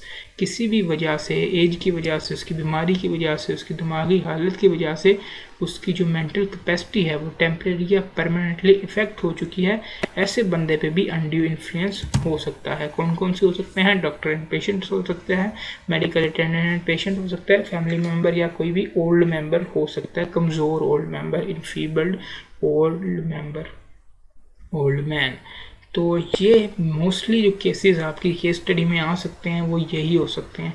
इसके अलावा जो है पोजीशन टू डोमिनेट वाला केस मुश्किल है, आपसे पूछेगा, अगर पूछेगा भी तो आपको उसमें साफ पता लग रहा होगा कि ये बंदा जो है ये पोजीशन डोमिनेट कर सकता है। आप अगर इन्हीं पॉइंट्स को अपने जहन में रख लें तो आप किसी भी किस्म का क्वेश्चन जो है वो टैकल कर सकते हैं। पहले हमने देखा अनड्यू इन्फ्लुएंस होता क्या है, अनड्यू इन्फ्लुएंस की डेफिनेशन देखी, उसकी एग्जांपल देखी। उसके बाद हमने कुछ इस तरह की जो है वो रिलेशन देखे जिसमें अनड्यू इन्फ्लुएंस हो सकता है। टैक्स पेयर टैक्स ऑफिसर में हो सकता है, पुलिस ऑफिसर एंड और मुलजिम में हो सकता है, एम्प्लॉयर एंड एम्प्लॉय में हो सकता है, पेरेंट चाइल्ड में हो सकता है, गार्डियन माइनर में हो सकता है, टीचर स्टूडेंट में हो सकता है, एडवोकेट क्लाइंट में हो सकता है। ये सब चीज़ें जो हैं ये हमने चीज़ें देख ली कि इनमें जो है वो अनड्यू इन्फ्लुएंस हो सकता है। तो अनड्यू इन्फ्लुएंस डेफिनेशन, मेन चीज़ आपने इन चीज़ों को समझते जाना है कि अनड्यू इन्फ्लुएंस होता क्या है, तभी आप जो है वो केस स्टडी को अच्छी तरह से सॉल्व कर पाएंगे। अच्छा, अनड्यू इन्फ्लुएंस, अब मैंने जो मेन बात की थी इसमें वो मैंने आपको ये बताया था कि अनड्यू इन्फ्लुएंस सिर्फ तब ही होगा जब उसने अनफेयर जो है वो मेन यूज़ किया होगा, अपनी जो पोजीशन है उसका अनफेयर यूज़ किया होगा, उसका जो है वो फ़ायदा उठाया होगा, तब ही हम इसको अनड्यू इन्फ्लुएंस कहेंगे। तो जो फ़ायदा उठाने वाली पोजीशन होगी, फॉर एग्जांपल टीचर ने स्टूडेंट के साथ कॉन्टैक्ट किया कि भाई आप मुझे ना ये अपना मोबाइल जो है वो 1 लाख रुपए का दे दें। टीचर ने स्टूडेंट को ऑफर किया, स्टूडेंट ने दे दिया 1 लाख रुपए का मोबाइल और उसकी कीमत भी 1 लाख रुपए थी। कल को स्टूडेंट केस कर देता है कि भाई ये जो है मुझसे मोबाइल लिया गया ना, ये अनड्यू इन्फ्लुएंस के ज़रिए कॉन्टैक्ट हुआ है। तो जब केस कोर्ट में जाएगा तो टीचर जो है वो पेश करेगा अपने सारे सबूत कि इसकी मार्केट वैल्यू देखें और इसकी असल वैल्यू देखें क्या है। मैंने इसको किसी भी किस्म का कोई दबाव नहीं दिया, मैंने इसको कहा था भाई आप आज़ादाना फ़ैसला कर सकते हैं, 1 दिन 2 दिन ले लें, अगर आप बेचना चाहते हैं तो मुझे बता दें, अगर आप नहीं बेचना चाहते तो मुझे तो भी बता दें, मैं इसको मार्केट वैल्यू पे ही ख़रीदूँगा, आपसे कम कीमत पे नहीं ख़रीदूँगा। तो अगर इस तरह का केस बनेगा तो फिर जो है वो जो है अनड्यू इन्फ्लुएंस बिल्कुल भी नहीं होगी, कॉन्ट्रैक्ट जो है वो वैलिड होगा। तो जो अनड्यू इन्फ्लुएंस हुई है कि नहीं हुई, अगर केस अदालत में चला जाता है तो किसका काम है साबित करना, किस पे जो है वो जिम्मेदारी होगी प्रूफ करने की, दोनों पार्टीज में से किस पे जिम्मेदारी होगी। जो पार्टी जो है वो डोमिनेट पोजीशन में होगी उसकी ज़िम्मेदारी होगी कि ये साबित करे कि मैंने अपनी जो पोजीशन है उसका गलत फ़ायदा नहीं उठाया। फॉर एग्ज़ाम्पल पुलिस और जो है वो मुलजिम के केस में अगर ये केस जो है वो अदालत में चला जाता है तो अब पुलिस मैन का काम है कि वो प्रूव करे मैंने अपनी जो है पोजीशन का गलत फ़ायदा नहीं उठाया। ये सब कुछ जो मैंने मार्केट रेट पे से घड़ी ली है, जो भी चीज़ ली है मैंने इससे मार्केट रेट पे ली है, मैंने अपनी पोजीशन का कोई गलत फ़ायदा नहीं उठाया, मैंने इसको टाइम दिया था, मैंने इसको कहा था इसकी कीमत लगवा लो, जो भी जिस तरह का भी उसने वो मामलात किए थे वो सब बताएगा। मैंने अपनी पोजीशन का जो है वो फ़ायदा नहीं उठाया, जिसकी बेस पे इस कॉन्ट्रैक्ट को अनड्यू इन्फ्लुएंस की बेस पे वॉइड या वॉइडेबल जो भी है वो नहीं किया जा सकता। इस केस में भी कॉन्ट्रैक्ट वॉइडेबल ही होता है। क्वेश्चन के केस में भी कॉन्ट्रैक्ट वॉइडेबल था, इस केस में भी कॉन्ट्रैक्ट वॉइडेबल होता है, लेकिन ये हम आगे जाके थोड़ा देख रहे होंगे। फिर वक्त आपके समझने की बात ये है, जो बर्डन ऑफ प्रूफ होता है कि साबित किसने करना है, वो पार्टी जो डोमिनेट कर रही है विल को उसने कोर्ट में साबित करना है कि मैंने जो है वो अपनी डोमिनेट पोजीशन का फ़ायदा नहीं उठाया। इस वाले से हम एग्जांपल्स देखते हैं। Amir, a man enfeebled by disease, disease की वजह से और एज या एज की वजह से अमीर जो है वो कमज़ोर हो चुका है। agrees with Asif his medical attendant, वही मेडिकल अटेंडेंट वाली एग्जांपल है, to pay Asif a large some of his professional services, उसने जो है उसकी प्रोफेशनल सर्विसेज की ज़्यादा जो है वो कीमत प्रोवाइड कर दी। The burden of proof that undue influence was not exercised lies on Asif. अब आसिफ का काम है, क्योंकि आसिफ जो है वो डोमिनेट करने की पोजीशन में है विल को, तो अब आसिफ का काम है कि वो इस चीज़ को साबित करे कि मैंने अनड्यू इन्फ्लुएंस जो है वो नहीं की है। अब आसिफ साबित करेगा कि उसने अनड्यू इन्फ्लुएंस नहीं की है, मैं पोजीशन टू डोमिनेट था तो मैंने, लेकिन अनड्यू इन्फ्लुएंस जो है वो नहीं की है, अनड्यू इन्फ्लुएंस की बेस पे कॉन्टैक्ट नहीं किया, इतने पैसे बनते थे, फ़लाँ हॉस्पिटल वाले भी, फ़लाँ अटेंडेंट भी इतना चार्ज करता है, फ़लाँ भी इतना चार्ज करता है, मैंने भी इतना ही चार्ज किया। इस तरह से वो अपनी बात को जो है वो साबित करेगा। अगर साबित ना कर पाया तो फिर वो अनड्यू इन्फ्लुएंस का केस हो जाएगा, फिर वो केस वॉइडेबल हो जाएगा। वॉइडेबल का मतलब आप लोगों को मैं 2 से 3 बार पहले ही समझा चुका हूँ। वॉइडेबल का मतलब होता है कि जिस पार्टी पे जुल्म हुआ है, जिस पार्टी पे अनड्यू इन्फ्लुएंस अप्लाई हुई है, उस पार्टी की मर्जी होगी कि ये कॉन्ट्रैक्ट को चाहे जारी रखे चाहे छोड़ दे। एक और एग्जांपल देखते हैं, कैसर और टीचर। कैसर एक teacher sold an agriculture property to his student, अपनी एग्रीकल्चर प्रॉपर्टी एक स्टूडेंट को बेच दी। मकबूल इसका नाम है। Later Maqbool filed a suit to cancel the transaction, Maqbool ने कहा भाई ये ट्रांजैक्शन जो हुई है इसको कैंसिल किया जाए क्योंकि ये अनड्यू इन्फ्लुएंस की बेस पे हुई है, टीचर स्टूडेंट में अनड्यू इन्फ्लुएंस हो सकता है। तो कैसर ने क्या किया, Qaiser showed that he had provided complete facts relating to property to Maqbool, उसने कहा भाई मैंने जो प्रॉपर्टी मकबूल को बेची है उसके बारे में सारे फैक्ट बताए थे। The price was market based, जो प्राइस थी वो मार्केट बेस्ड थी, उसका भी उसने सबूत दे दिया। मकबूल had obtained advice from property dealers of his choice before finalizing the contract, और उसके पास ये भी टाइम था, इतना भी मौका था कि उसने प्रॉपर्टी डीलर से भी कॉन्टैक्ट किया था, उनसे भी मशवरा किया था इस कॉन्ट्रैक्ट को फाइनलाइज करने से पहले। तो यहाँ पे जो कैसर है उसने अपनी इस तरह से वो अपनी बात को उसने साबित किया कि भाई मैं position to dominate the will ज़रूर था, लेकिन मैंने अपनी पोजीशन का गलत फ़ायदा नहीं उठाया है, मैंने इसको पूरा मौका दिया है, बिल्कुल मुनासिब पैसों में अपने जो है ये कॉन्ट्रैक्ट किया है। इस वजह से जो है अगर अदालत को अगर ये सही लगा, इसके सारे सबूत ठीक लगे, तो अदालत फैसला करेगी भाई कॉन्ट्रैक्ट जो है वो वैलिड था और जो कंसेंट है वो अनड्यू इन्फ्लुएंस से कॉज नहीं की गई थी, अनड्यू इन्फ्लुएंस की बेस पे नहीं थी, तो ये कॉन्ट्रैक्ट जो है ये बिल्कुल वैलिड कॉन्ट्रैक्ट है। सिमिलरली एक और एग्जाम्पल देखते हैं। Asif an agent agreed to sell stock of Sajid at the rate of 2% commission, दोनों ने कॉन्ट्रैक्ट किया, एग्रीमेंट किया कि भाई आपके मैं स्टॉक बेच देता हूँ तो मैं इसमें से 2% कमीशन लूँगा। उसने कहा ठीक है भाई 2% कमीशन ले ली। Later Asif demanded 5% commission being the market rate and on the account that his consent was obtained by undue influence, अब वो कहता है भाई मेरी जो कंसेंट है वो अनड्यू इन्फ्लुएंस से ली गई थी। भाई ये तो आप लोगों का बिजनेस है ना, तो वो आपके वालिद लगते हैं जिसको आपने जिसने कहा भी 2% कमीशन पे तुम मेरा काम कर दो और आप मान के 2% कमीशन पे काम करने का, ये तो आपकी एक किस्म की बिजनेस डील थी। अब आप कह रहे हो जी 5% कमीशन लूँगा ना, आप दोनों का कोई इस तरह का कोई रिलेशन है। 5% का आप अब कमीशन का कह रहे हो, पहले 2% कह रहे थे कि मार्केट रेट जो है 5% है, ये बिल्कुल भी जो है ये पहले जो है वो डोमिनेट पोजीशन जो है वो नहीं है, और यहाँ पे बिल्कुल भी साजिद जो है उस पर नहीं होगा बर्डन ऑफ प्रूफ। क्यों? क्योंकि इस तरह का कोई किसी किस्म का, ये तो उनका बिजनेस है आपस का, ये रोज़ का बिजनेस है, ना तो कोई position to dominate the will था, ना तो कोई इस तरह का मामला था। दोनों ने आपस में जो है वो बिजनेस एग्रीमेंट किया कि भाई 2% कमीशन पे आप मेरा काम कर दो, बाद में वो कह रहा है 5% कमीशन लूँगा, मार्केट रेट 5% है, तो ये बिल्कुल भी अनड्यू इन्फ्लुएंस का केस नहीं है। अगर इस केस की आपको समझ नहीं है, अगले केस से मज़ीद चीज़ें वाज़ेह हो जाएंगी।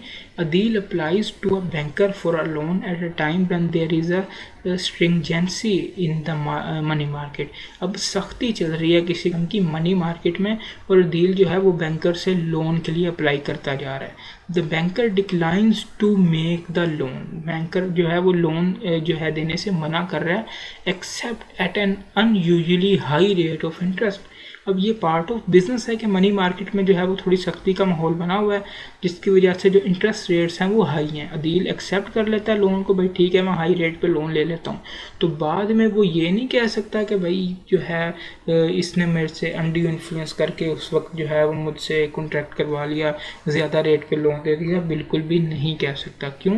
क्योंकि ये बिज़नेस है, उनका रोज़मर्रा का काम है। आज मनी मार्केट में सख्ती है, कल मनी मार्केट में सख्ती ख़त्म हो जाएगी और फिर लोन नीचे आ जाएंगे। आप थोड़ा इंतज़ार कर लो रेट्स नीचे आने का, आप जब रेट्स नीचे आ जाएं तब ले लो, ये आप पे है, ये पार्ट ऑफ द बिजनेस है। अब आपको अब ज़रूरत पड़ी है, ये ऑर्डिनरी कोर्स ऑफ बिजनेस है, आपको अब लोन की ज़रूरत पड़ी है, आपने अब फ़ौरन लोन ले लिया, चाहे वो हाई रेट पे ही मिला हो, उसने आपको मजबूर बिल्कुल भी नहीं किया था भाई हाई रेट पे ही ले और अभी ले लो लोन, बिल्कुल भी इस तरह की कोई बात नहीं की थी। उसने बस अपना रेट सामने रख दिया था, इस रेट पे दूंगा भाई, लेना तो ले लो, नहीं लेना तो ना लो। तो इसमें कोई भी अनड्यू इन्फ्लुएंस नहीं है, क्योंकि वो पार्टीज भी इस तरह की नहीं है जो अनड्यू इन्फ्लुएंस कर सकें। तो इस तरह से आपको केसेस जो है वो साफ होते नज़र आ जाएंगे। इसका इफेक्ट मैं आपको बता चुका हूँ, इफेक्ट जो होगा इसका बिल्कुल वाइडेबल होगा उस पार्टी पे जिसकी कंसेंट काज की गई थी, लेकिन इसमें एक चीज़ होगी, वो होगी कोर्ट। अगर तो कोर्ट चाहेगी ना तो उस तरह का वो फैसला कर सकती है। अगर कोर्ट चाहे कि जो है वो इस कॉन्ट्रैक्ट का फ़ैसला इस तरह से नहीं होना चाहिए, इस तरह से होना चाहिए, तो वो उस तरह से भी उसका फ़ैसला कर सकती है। इसकी मैं एग्जांपल देता हूँ, पहले हम ये पढ़ लें। Any such contract may be set aside either absolutely or if the party who was entitled to avoid it has received any benefit under the contract। अच्छा, पहली बात तो ये, अगर तो कॉन्ट्रैक्ट अवॉइडेबल है ना, तो वही पीछे क्वेश्चन वाली बात, कॉन्ट्रैक्ट जो है वो अवॉइडेबल है, तो जो पार्टी टू कॉन्ट्रैक्ट है जिस पे अंडर इन्फ्लुएंस अप्लाई हुआ है, वो कहे कि मैं इस कॉन्ट्रैक्ट को जारी नहीं रखना चाहती, तो दोनों पार्टीज़ ने जितने भी एडवांटेज लिए हैं उसके, उस एडवांटेजेस को वो वापस कर देगी। अगर किसी ने पैसे लिए हैं, दूसरे बंदे ने कोई प्रॉपर्टी ली है, तो वो दोनों जो है वो कॉन्ट्रैक्ट को जब रिसाइन करेंगे, कॉन्ट्रैक्ट को जो ख़त्म होंगे, दोनों बेनिफिट्स दोनों पार्टीज़ को जो हासिल हुए हैं वो बेनिफिट्स उनको वापस करेंगे। लेकिन इसमें कोर्ट का क्या इफेक्ट हो सकता है, वो आपको एक एग्जाम्पल से मैं आपको जो क्लैरिफाई करता हूँ। कवर अ मनी लेंडर जो पैसे देता है, कर्जा देता है, एडवांस्ड मनी टू साजिद, उसने एडवांस मनी दी साजिद को, उसने साजिद को कवर जो है वो कर्जा दिया। जो साजिद क्या है, एन एग्रीकल्चरिस्ट, एक किसान है, किस्म का किसान है।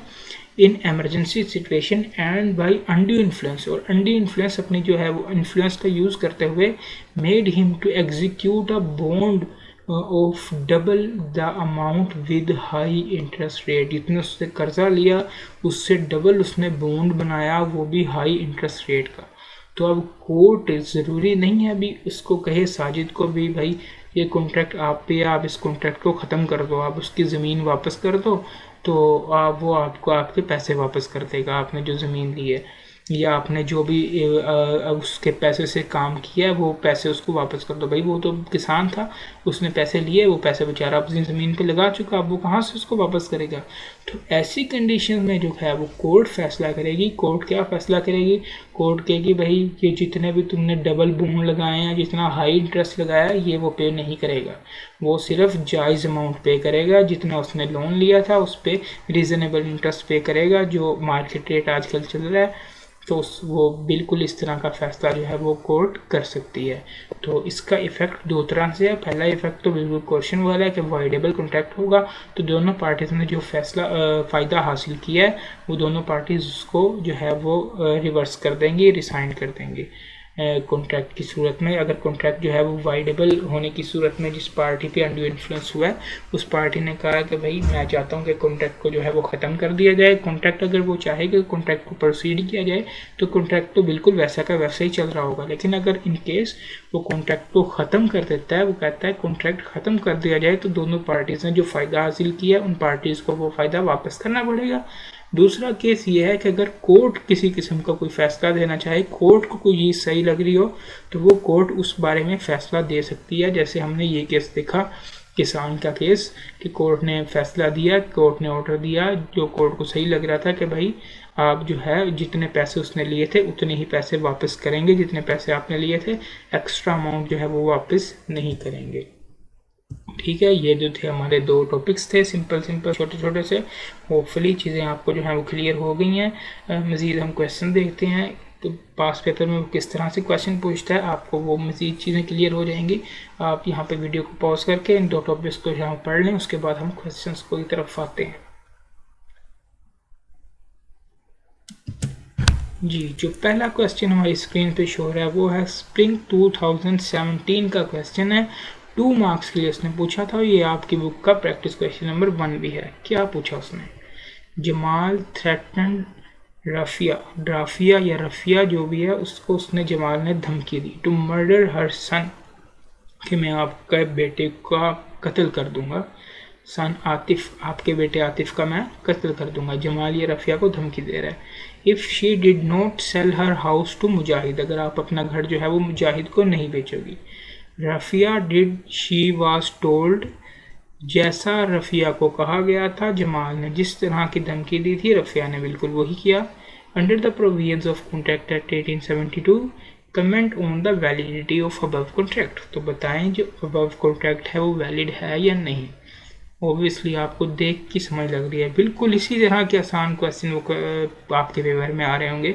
ये अपनी तरफ से बनाया हुआ क्वेश्चन नहीं है, मैंने ये स्प्रिंग 2017 में आपके पेपर में पूछा गया क्वेश्चन है कि उसने भाई रफ़िया को धमकी दी कि आपके बेटे जो आतिफ का मैं कत्ल कर दूंगा अगर आपने ये घर मुजाहिद को नहीं पूछा। तो यह क्या कि ये कॉन्ट्रैक्ट वैलिड है, क्या ये कॉन्ट्रैक्ट वाइड है, क्या ये कॉन्ट्रैक्ट वॉइडेबल है?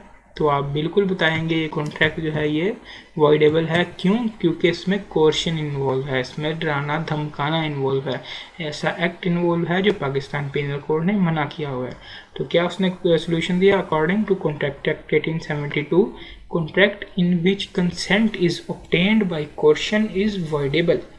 जिसमें जो कंसेंट है वो कोर्शन के ज़रिए जो है वो ऑब्टेन की जाए, वो जो कॉन्ट्रैक्ट है इस तरह का उसको वॉइडेबल कॉन्ट्रैक्ट कहते हैं। इन द गिवन केस ये प्रोविजन लिख दी, उसके बाद उसने बता दिया in the given case the contract is voidable, contract जो है वो वॉइडेबल है at the option of Rafia as her consent is not free and has been obtained by coercion. इतना सा लिखने के आपको 2 नंबर जो है वो मिल जाने थे। अब आपने इन चीज़ों से कंफ्यूज नहीं होना। आपकी बुक में आंसर किसी और तरह से लिखा हुआ है, जो मैंने आंसर प्रोड्यूस किया वो किसी और तरह से प्रोड्यूस किया है। वो सिर्फ इस वजह से कि आपको बेसिकली तरीके से समझ आ जाए कि उसने कहाँ पे प्रोविजन लिखी है, कहाँ पे जो है वो डिसीजन लिखा है, कहाँ पे उसने केस को एक्सप्लेन किया। अगला क्वेश्चन हम बुक के तरीके से भी देख सकते हैं, देख लेते हैं। उसने जो है प्रोविजन भी लिखी है, अपनी कंक्लूजन भी लिखा है और केस को एक्सप्लेन भी किया, लेकिन उसने contract act according to contract act 1872 नहीं लिखा। और उसका जिधर दिल किया उधर उसने प्रोविजन लिख दी, उसका जिधर दिल किया उधर उसने जो है वो केस को एक्सप्लेन कर दिया, जिधर दिल किया दरमियान में उधर ही उसने जो है वो डिसीजन लिख दिया। अगर इस तरह से भी लिखेंगे आपका ठीक होगा, लेकिन ये 3 चीज़ें आपके आंसर में होनी चाहिए पूरे मार्क्स के लिए। प्रोविजन ऑफ लॉ होनी चाहिए जो आपकी बुक में लिखा हुआ है उस केस के बारे में, उस केस की एक्सप्लेनेशन होनी चाहिए और डिसीजन होना चाहिए। अगला क्वेश्चन हम देख लेते हैं। Haroon was engage to be married to Ghazala. Haroon की जो है वो मंगनी हुई है गजाला के साथ। हारून फियांस है और गजाला जो है वो फियांसी है। तो आपके जहन में वो केस आ जाना चाहिए। मियाँ बीवी के केस में अंडर इन्फ्लुएंस नहीं हो सकती, लेकिन फियांसा और फियांसी के केस में हो सकती है। ये क्वेश्चन ऑटम 2019 में आपसे 4 मार्क्स के लिए पूछा गया है। Haroon wanted to establish his own business, वो अपना बिजनेस करना चाहता है, and therefore he entered into a contract with Ghazala. उसने गजाला के साथ एक कॉन्ट्रैक्ट किया for providing him all her jewellery, कि आप मुझे जो है अपना सारा जेवर दे दो, एंड अपार्टमेंट और घर दे दो by way of a gift, and in return Haroon agreed to give her small share in business profit. उसने कहा अपना जितना भी अपार्टमेंट वगैरह, अपनी जितने भी ज्वेलरी है वो मुझे दे दो, वो मैं एक बिज़नेस शुरू करना है तो बिज़नेस में बदले में आपको इसका हिस्सा दे दूंगा, आपको शेयर दे दूंगा बिज़नेस में। After some time Ghazala filed a suit against Haroon. कुछ वक्त के बाद उसने गजाला ने जो है वो हारून के खिलाफ केस कर दिया, requesting for setting aside the gift deed. उसने कहा ये जो गिफ्ट डीड है इसको ख़त्म किया जाए, as it was not made with her free will. उसने कहा भाई ये मेरी फ्री विल, फ्री कंसेंट से नहीं हुई थी। तो discuss whether Ghazala would succeed in her contention. सबसे पहले हम वैसे ही इस केस को पढ़ लेते हैं। इस केस में जी एक मंगेतर है, एक मंगे लड़का है, एक मंगेतर लड़की है, दोनों की आपस में मंगनी हुई है। तो उसने जो है मंगेतर लड़के ने उसके साथ कॉन्टैक्ट किया, एक बिजनेस मैंने शुरू करना है, आप अपना जितने प्रॉपर्टी आपके पास ज्वेलरी वगैरह है वो मुझे दे दो, तो बदले में मैं आपको शेयर दे दूंगा। तो ओब्वियसली नज़र आ रहा है कि अंडर इन्फ्लुएंस है, फियांसी है, फियांस है, अंडर इन्फ्लुएंस हो सकती है। अंडर इन्फ्लुएंस में होता क्या है, कॉन्ट्रैक्ट जो है वो वाइडेबल होता है at the option of aggrieved party. उसके अलावा जो कोर्ट है वो जो सही फैसला करे, जो सही समझे, वो कोर्ट भी अपनी तरफ से वो फैसला कर सकती है। 3-4 बातें हैं जो अपने आंसर में कन्वे करनी है। ओब्वियसली बिल्कुल इसी तरह से उसने अपना आंसर प्रोड्यूस किया। क्या आंसर में लिखा? गजाला, सबसे पहले उसने डिसीजन लिख दिया जी, Ghazala may succeed to recover her jewellery and apartment from Haroon on the presumption of under influence. Ghazala जो है वो सक्सीड हो सकती है अंडर इन्फ्लुएंस की प्रिजम्पशन की बेस पे इस केस को जीतने में। क्यों हो सकती है, ये सबसे पहले उसने डिसीजन लिख दिया। उसके बाद देखते हैं ऊपर लिख रहा है केस को डिस्कस कर रहा है। A contract is said to be induced by undue influence, यहाँ से लगता है वो प्रोविजन लिखना स्टार्ट कर गया है। पहले उसने डिसीजन लिखा, उसके बाद उसने प्रोविजन लिखी। अब ये मैंने अपनी तरफ से प्रोड्यूस किया हुआ आंसर नहीं है, आपको बुक का आंसर दिखा रहा हूँ। अगर मैं इसको प्रोड्यूस करता तो सबसे पहले मैं लिखता according to contract act 1872 a contract act is said to be induced by undue influence, यहाँ से मैं शुरू करता जब तक मेरी प्रोविजन खत्म होती। उसके बाद मैं केस को डिस्कस करता और एंड में जो है वो मैं आंसर लिखता, क्योंकि जब मैं पेपर किया करता था स्टूडेंट लाइफ में तब मेरा यही जो है वो तरीका हुआ करता था बिजनेस लॉ के पेपर को सॉल्व करने का। तो आप आगे पीछे बिल्कुल कर सकते हैं, पहले डिसीजन लिख सकते हैं, डिसीजन बाद में लिखें, डिसीजन पहले लिखें, लेकिन ये मैं बार बार कह रहा हूँ ये तीन चीज़ें आपके आंसर में होनी चाहिए, डिसीजन, प्रोविजन और केस की डिस्कशन। तो Ghazala may succeed to recover her jewellery and apartment from Haroon on the presumption of undue influence, सबसे पहले उसने डिसीजन लिख दिया, उसके बाद वो जो है वो प्रोविजन की तरफ आया। A contract is said to be induced by undue influence, उसने अनड्यू इन्फ्लुएंस की डेफिनेशन लिखनी शुरू कर दी। डेफिनेशन लिखने की वजह से इतनी इधर ज़रूरत तो बिल्कुल नहीं थी।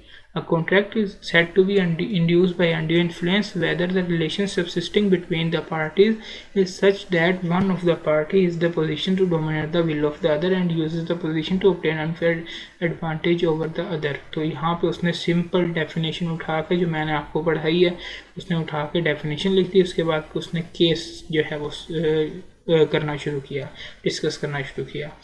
Harun in this case is the fiance and Ghazala is in the position to dominate her will। तो गजाला की पोजीशन जो है विल को वो डोमिनेट कर सकता है क्योंकि वो फियांस है। When the consent to an agreement is caused by undue influence, the agreement is voidable at the option of the party whose consent is so caused। तो उसने ये फिर से जो है वो बुक की लाइन लिख दी कि जो है undue influence की बेस पे जो कॉन्ट्रैक्ट होते हैं उस पर जो है कॉन्ट्रैक्ट voidable होता है। Therefore the contract is voidable at the option of Ghazala। बिल्कुल वही चीज़ को वो बार बार घुमा घुमा के लिखी जा रहा है, एक ही चीज़ को लिख रहा है, बेसिकली चीज़ का कंसेप्ट जो है वो सेम ही है। The court may set aside the contract either absolutely or in the case if Ghazala has received any benefit under the contract, अगर उसने किसी किस्म का कोई भी बेनिफिट जो है वो हासिल किया है upon such terms and conditions as the court may seem just, the burden of proof that the above contract which on the face of it appears to be unconceivable was not induced by undue influence lies on Harun। तो उसने burden of proof की बात की। ये सारी बातें जितनी भी बातें ये कर रहा है ये सारी बातें जो है वो हम डिस्कस कर चुके हैं अपने आज के लेक्चर में। सेम हमने केस देख के भी बिल्कुल यही बातें डिस्कस की थी। सबसे पहले जो है वो गजाला ये रिकवर कर सकती है, क्यों? क्योंकि वो फियांसी है और उसका जो फियांस है वो position to dominate the will होता है।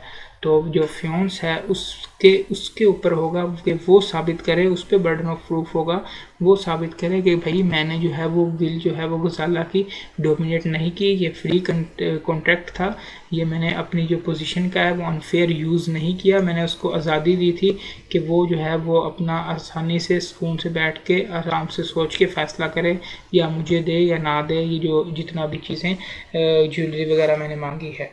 तो जो कॉन्ट्रैक्ट है अगर तो वॉइडेबल है, अनड्यू इन्फ्लुएंस से इन्फ्लुएंस है तो उसकी बेस पे उस कॉन्ट्रैक्ट को वॉइडेबल समझ जाएगा। तो बिल्कुल इन्हीं चीज़ों को उसने अपनी ज़ुबान में अपनी वर्डिंग में लिख दिया है। आपके जहन में बिल्कुल ये चीज़ें आई हैं, आप उनको अपनी वर्डिंग में लिख सकते हैं। हो सकता है आपका आंसर इससे बिल्कुल मुख्तलिफ हो, लेकिन वो मानी बिल्कुल वही दे रहा हो और आपको मार्क्स 4 ही मिल रहे हों।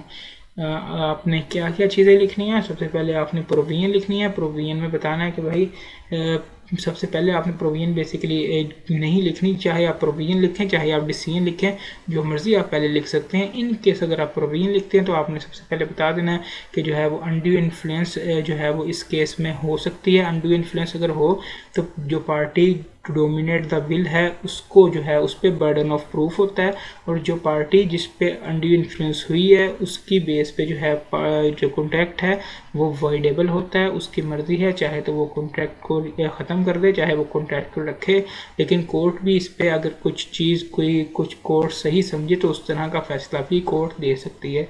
ये आपने सबसे पहले इसकी जो है प्रोविजन बता देनी है। उसके बाद आपने केस को डिस्कस कर देना है कि हारून जो है वो फियांस है तो वो position to dominate the will है, तो बर्डन ऑफ प्रूफ हारून पे होगा।